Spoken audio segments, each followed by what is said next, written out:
أي شيء تحس إنه صعب في البداية ترى هذا الصح، وأي شيء تشوفه سهل هذا لازم تراجع نفسك فيه قبل تقدم عليه. ترى النجاح ما هو سهل، وعمره ما كان سهل ولا راح يكون سهل. لو إنه سهل كان كل الناس بتنجح. عشان كذا طريقك للنجاح ترى بتتعب فيه وبتواجه صعوبات، بس لا تمل ولا تستسلم.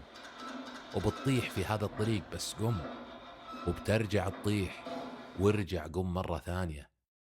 وإذا احتجت مساعدة مو مشكلة، كل الناس تحتاج مساعدة، وبتحصل من يساعدك مرة ومرتين وثلاث. لكن لا تعتمد عليه، لأنه بعدها ترى بيروح ويخليك. هو ما هو مخصص عمره لك.